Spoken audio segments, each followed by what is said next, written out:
Good morning বন্ধুরা, কেমন আছেন সবাই? আশা করি সবাই ভালো আছেন। দেখুন, আমি সকাল সকাল চলে এসেছি ক্লিনিং, মানে যা বলবেন ক্লিনিং নিয়েই এসেছি। তো ক্লিনিংটা তো প্রত্যেক দিনই দরকার হচ্ছে, যেহেতু ঝড় মাঝে মধ্যেই উঠে যাচ্ছে, ঘরের অবস্থা খারাপ করে দিচ্ছে। আর এতটাই খারাপ হয়ে যাচ্ছে ঘরের অবস্থা যে প্রতিদিন ক্লিনিং করলে মনে হয় আরও ভালো হয়। ঝড় উঠলেই তো ঘর টর ধুলোয় ভর্তি হয়ে যাচ্ছে, কি করব আর। তো প্রতিদিনই প্রায় কিছু না কিছু টুকটাক করে নিতেই হয়। আর দেখুন, আজকে নিয়ে চলে এসেছি এই মানি প্ল্যান্ট। এরও গায়ে দেখছি বেশ ধুলো পড়েছে, একটু পরিষ্কার না করে নিলে ভালো লাগবে না, চকচক করবে না। তো আগে ছিল, এখন আবার নতুন করে এনেছি। দেখি, এটাকে ভাবছি একটা ছোট্ট পটে বসিয়ে দেবো মাটি দিয়ে, একটু বৃষ্টিটা নামুক আর কি, বর্ষাটা আসুক। তারপরে জানলাগুলো যেমন সাজিয়ে রাখতাম ওই রকম সাজিয়ে রাখবো, আর জানলাতেই রাখবো। ঘরের ভেতরে আমার তো খুব একটা বেশি খোলামেলা ঘর না, তাও রাখা যায় যেমন রেখেছি। আর বর্ষা এলে ভাবছি টবে দেব, বা ছোট পটের মধ্যে অল্প মাটি দেব, মাটি দিয়ে বসিয়ে দেবো। তো আর ওই জানলাটাই বেশ ঘুরিয়ে ঘুরিয়ে দিয়ে দেবো ভাবছি, দেখা যাক কি হয়। তো এই গরমে বন্ধুরা কিছুই ভালো লাগছে না, যেদিকে যা করতে যাচ্ছি সেটাই যেন অতিষ্ঠ লাগছে। তো কাঁচের বোতলটাও ঠিকঠাক পেয়ে গেছিলাম বন্ধুরা, প্রায় আজকে ভিডিও করছি বলে তাই, নালে ভেতরে আমি ওই ব্রাশ দিয়ে এক স্কচ ব্রাইট দিয়ে ঢুকিয়ে ঘুরিয়ে ঘুরিয়ে পরিষ্কার করি। সেটা সব কিছু দেখানো সম্ভব হয় না, কিছুটা দেখায়, যেমন এক হাতে ধরে এক হাতে যা হলো সেটুকুই দেখিয়ে নিলাম। এই রকম স্ট্যান্ড আছে, সেটা দিয়ে সব সময় নিয়ে পেছন পেছন ঘোরাতেও পারি না, আর দেখানোও হয় না। ওই জন্যই হাতে হাতে যতটুকু হচ্ছে। আর এইটার আমি নাম কিন্তু জানি না বন্ধুরা, আমি বলতে পারছি না।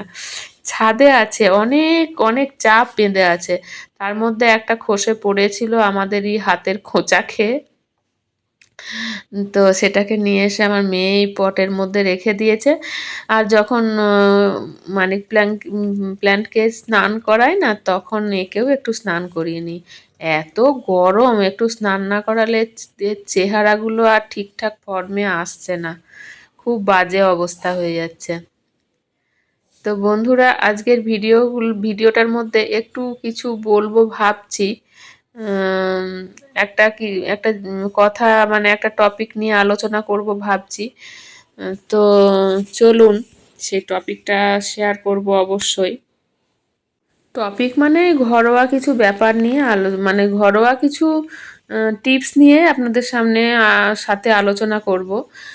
যে এই যে আমরা ঘর ঝাড়ু মোছা করি, তো এই ঝাড়ু বন্ধুরা এমন জায়গায় রাখবো না যাতে বাইরে থেকে কোনো অতিথি এসে সেই ঝাড়ুটা তার সামনে, মানে চোখের সামনে পড়ুক, বা হঠাৎ এসে দাঁড়ালো সেই সঙ্গে সামনে ঝাড়ুটা পড়ে গেল।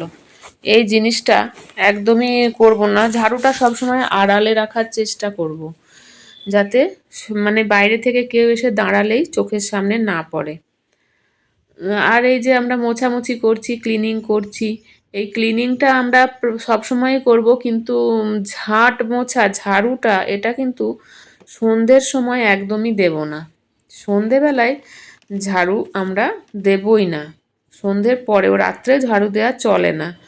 এর একটা বৈজ্ঞানিক কারণ আছে, আবার একটা এমনি কারণও আছে। বৈজ্ঞানিক কারণটা যেটা বলি, রাত্রিবেলা যদি আপনার ঘরে কোনো কিছু পড়ে থাকলো, হয়তো সেই ঝাড়ুর মাঝখান দিয়ে ঝাঁট দিয়ে আপনি বের করে ফেলে দিলেন, সেই জিনিসটা আপনার চোখেই পড়লো না। আর দিনের বেলায় বা সন্ধ্যের আগে যদি আপনি ঝাঁট দেন, সেটা কিন্তু আপনার চোখে পড়বে। তো সন্ধ্যার সময় ঝাড়ু দেবেন না, বা সন্ধ্যার পরে। ঘর পরিষ্কার রাখুন, গুছিয়ে রাখুন, কিন্তু অগোছালো নোংরা এইভাবে রাখবেন না। আর ঝাড়ু আর একটা জায়গায় কোথায় রাখবেন না সেটাও বলছি। চলুন, আমার কাজকর্ম করতে করতে প্রচণ্ড খিদে পেয়ে গেছে, তাই কিন্তু বন্ধুরা আমি খেতে বসে গেছি ঘুগনি আর মুড়ি। তাড়াতাড়ি করে সকালবেলায় একবার চা হয়, তারপরে একটু গরমে অস্থির হয়ে যায় বলে ইলেকট্রল পাউডারটা গুলে রাখি, মা আমি দুজনেই খাই। এটা আবার খিদে অল্প খেয়েছি, তো ওই জন্য অল্প বাটি করে আবার খিদে পেয়েছে, একটু খেতে বসে গেছি। তো ঝাড়ু নিয়ে আলোচনা করছি, সেটা বলে নিই, কমপ্লিট করে নিই। খাটের নিচে বন্ধুরা কখনোই ঝাড়ু রাখবেন না, খাটের নিচে ঝাড়ু রাখাটা ঠিক নয়। মানে কেন ঠিক নয়, সেটা হচ্ছে একটা নোংরা, ঝাড়ু জিনিসটাই একটা নোংরা, ঘরের যত নোংরা আবর্জনা বার করে আমরা বাইরে বার করে দিই, সেই জিনিসটা খাটের তলে নিয়ে রেখে দিয়ে শোয়াটা মোটেই উচিত নয়। কেননা প্রচুর নোংরাও লেগে থাকে, আমরা প্রত্যেক দিন দেখবেন ঝাড়ু ধুই না, মাঝে মধ্যে ধুই, সেই কারণে মোটেই রাখবেন না। আর ঘরে কালো আর বেগনি রঙের কালার এর পর্দা, এটা ব্যবহার করবেন না, একদমই করা ঠিক নয়। আর একটা জিনিস বলি, যখন ঘুমাবেন বন্ধুরা খাটে উঠে, তখন কিন্তু দক্ষিণ দিকে পা করে একদমই ঘুমোতে যাবেন না। দক্ষিণ দিকে পা করে একদম ঘুমানো উচিত নয়। দেখুন আমি এত ক্লান্ত হয়ে গেছি, আমার মুখটাই পাল্টে গেছে, মানে গরমে আরে আমি অস্থির হয়ে যাচ্ছি। আর এইখানটায় বসেছি ফ্যান চালিয়ে একটু, তবুও মোটামুটি একটু বাতাসটায় ভিজে মাথা আছে বলে একটু ভালো লাগছে, এরপরে আর ভালো লাগবে না। তো যাই হোক, বাড়ির আরও কিছু কথা বলবো। বাড়ির মহিলাদের কিন্তু সম্মান করুন, বাড়ির মহিলাদের সম্মান করে কথা বলুন, তাদের সঙ্গে ব্যবহারটা ঠিক রাখুন। বাড়ির মহিলারা হচ্ছে ঘরের লক্ষ্মী, এই হিসাবে মেনে চলুন। বাড়ি পরিষ্কারের ক্ষেত্রে বন্ধুরা বলি, বাড়িতে ঝাড়ু মোছা তো আমাদের দেয়া হতেই থাকে, মাকড়সার জাল একদমই হতে দেবেন না।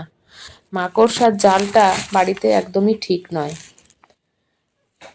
বাড়িতে মাকড়সার জাল হতে দেবেন না। আর দেখুন আমি এসব কাছাকাছি হয়ে গেল, আর মেশিনটা না অনেক দিন ব্যবহার করা হয়নি, সেই কারণে কতগুলো বিছানার চাদর মেশিনের মধ্যে দিয়ে কেচে নিলাম। আর এই চাদরগুলো আমি মেলবো বন্ধুরা বারান্দাতে, প্রচণ্ড গরম তো, তাই কিছুটা এই ঠান্ডা যদি চাদর জামা কাপড় যা কিছু কাচা ধোয়া হয় সেগুলো যদি আমরা ঘরে বারান্দায় ব্যালকনিতে ঘরের ভিতরে ছাদে বা উঠোনে না দিয়ে এইগুলোতে আমরা মেলতে পারি না, তাহলে ঘর অনেকটা কিন্তু ঠান্ডা হয়। সেটা আপনারা দেখবেন, একদম এটা কিন্তু ঠিক কথা, আপনারা মেলে দেখবেন, তাহলেই বুঝতে পারবেন অনেকটাই ঠান্ডা হয়ে যাচ্ছে। আর একটা কথা বলি বন্ধুরা, পরিশ্রম করেও যদি দেখেন যে পর্যাপ্ত টাকা আপনি পাচ্ছেন না, তাহলে সেক্ষেত্রে একটা টোটকা আছে। শনিবারের দিন কালো কুকুরকে খাবার খাওয়ান। বাস্তুশাস্ত্র মতে কালো কুকুরকে শনিবারের দিন খাবার খাওয়ালে তার অর্থভাগ্য ভালো হয়। তো আর একটা কথা বলি বন্ধুরা, বাস্তুশাস্ত্র অনুসারে দারিদ্রতা কিন্তু আসে কোথা দিয়ে জানেন? ময়লার মধ্যে দিয়ে। তাই সবসময় ময়লা নোংরা জামা কাপড় পরিধান করবেন না, পরিষ্কার পরিচ্ছন্ন পরিধান করুন। আপনি দেখবেন আপনার সংসারে স্বাচ্ছন্দ্য চলে আসবে এবং সংসার সুখের হবে। তো অনেক কিছু কথাই আজকে বলে ফেললাম, কেমন লাগলো? যদি ভালো লেগে থাকে তাহলে বন্ধুরা পাশে থাকবেন এবং বেল আইকনে প্রেস করে অলে করে দেবেন ঘন্টাটা। তো দেখুন আমি সব কিছু বারান্দাতে মেলে ফেললাম, আমার ঘর অনেকটাই ঠান্ডা হয়ে যাবে, এসি না থাকলেও এসির কাজ করবে। তো যাই হোক, ঘর ঠান্ডা করার একটা টিপস পেয়ে গেলেন। তো আজকে ভিডিও আর বেশি বড় করছি না, আমার সব কাজও কমপ্লিট হয়ে গেল, আর আপনাদেরকে কিছু কথা বলার জন্য এসেছিলাম, সেগুলো বলাও হয়ে গেল। দেখুন লম্বা লম্বা তার আমার দেয়াই থাকে, ভিজে জামা কাপড় আমি সব সময় এগুলোতেই মেলার চেষ্টা করি, শুধু বর্ষাকালটাতে উপরে মেলি। তো আসছি বন্ধুরা, আজ এই পর্যন্ত। সবাই ভালো থাকবেন, সুস্থ থাকবেন, টাটা সবাইকে, সবাই ভালো থাকুন।